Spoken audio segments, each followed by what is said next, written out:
The top 8 reasons why you have clutter.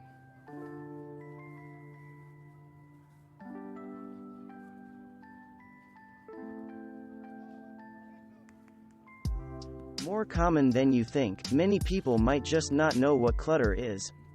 Some stuff truly is clutter that should be thrown out. Some stuff is very valuable but has taken the form of clutter because it is not being properly stored or was bought and never used.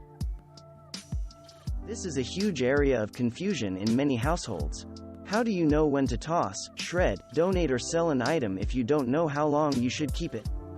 Ginny Snook Scott, Chief Organizing Officer for California Closets, says, many people have no methodology of when and where to let go of things. Well, I'm here to help. Hot on the heels of not knowing how long to keep things, is not knowing how to store things properly. If you're not sure how to store something, it tends to end up as clutter by default, lazy around the house and being tripped over at the most inopportune moments. Or worse, hiding when you need it. Establishing easy routines for housekeeping and organizing is key. Once you've got a good routine down, you can go on autopilot to clear the clutter rather than think about the clutter.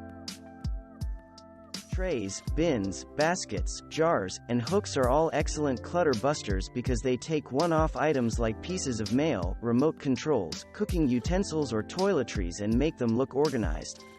Group like items together in one of these natural clutter busters. Will you be dismayed to know that your clutter isn't even unique? The clutter in most homes comes from a surprising array of sources, most of which will be instantly recognizable to you. Aspirational clutter is stuff you only aspire to use but ends up cluttering up your home.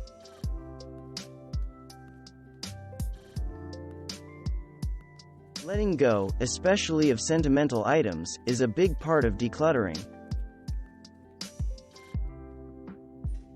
Thanks for watching.